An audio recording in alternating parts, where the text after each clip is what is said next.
Hezbollah, Lebanon का सबसे ताकतवर लड़ाकू संगठन, अब अरब देशों खासकर सऊदी अरब, यूएई और कतर जैसे देशों को एक ऐसी चेतावनी दे रहा है जिसे आप रामचरितमानस की उस लाइन से जोड़ सकते हैं, भय बिन होए न प्रीति।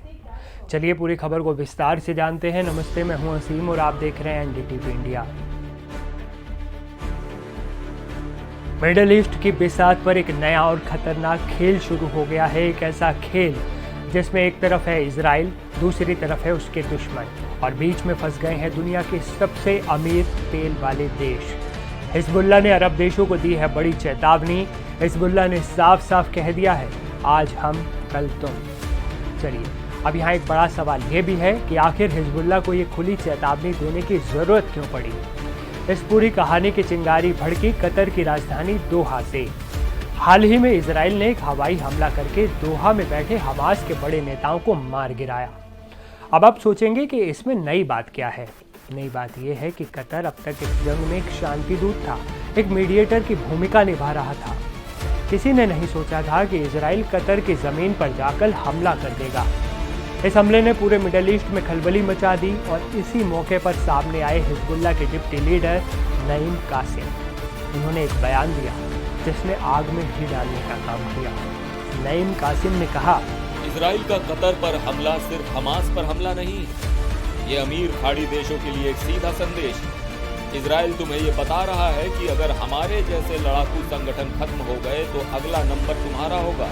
तुम्हारे तेल के कुएं, तुम्हारी दौलत, कुछ भी सुरक्षित नहीं रहेगा। हिजबुल्लाह यहीं नहीं रुका, उसने ग्रेटर इजराइल के सिद्धांत का जिक्र किया। ये एक पुरानी थ्योरी है जिसके मुताबिक इजराइल मिडिल ईस्ट के एक बड़े हिस्से पर अपना राज कायम करना चाहता है।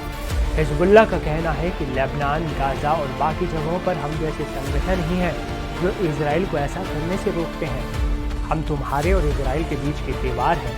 अब सवाल ये उठता है कि हिजबुल्लाह को अचानक इन अरब देशों की इतनी फिक्र क्यों होने लगी जिनसे उसके रिश्ते कभी बहुत अच्छे रहे ही नहीं थे। जवाब छिपा है हिजबुल्लाह की अपनी हालत में। दोस्तों, हिजबुल्लाह खुद अभी इजराइल के साथ 14 महीने चली एक भयानक जंग से निकला है। इस जंग ने हिजबुल्लाह की कमर तोड़ दी। 4000 से ज़्यादा लोग मारे गए। उसके कई बड़े मिलिट्री और पॉलिटिकल लीडर खत्म हो गए। उसका पूर्व मुखिया हसन नसरल्ला भी ढेर हो गया। वर्ल्ड बैंक के मुताबिक लेबनान को $11 बिलियन का नुकसान हुआ। सिर्फ इतना ही नहीं, अब तो लेबनान की अपनी सरकार हिजबुल्लाह से कह रही है कि हथियार डाल दो, सरेंडर कर दो। लेकिन हिजबुल्लाह इसके लिए तैयार ही नहीं हो रहा। वो एक तरफ अंदरूनी दबाव झेल रहा है और दूसरी तरफ इजराइल के रोज हो रहे हवाई हमलों का सामना भी उसे करना पड़ रहा है। तो अब आप तस्वीर साफ देख सकते हैं। एक कमजोर और घायल हिजबुल्लाह अमीर अरब देशों को डर दिखाकर अपने पाले में करना चाहता है।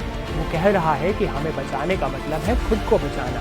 हमें पैसा दो, हमें राजनीतिक सपोर्ट दो, वरना इजराइल जब हमारी दीवार तोड़कर तुम तक पहुंचेगा तो तुम उसे रोक नहीं पाओगे, तुममें से कोई नहीं बचेगा। तो ये है हिजबुल्लाह की धमकी।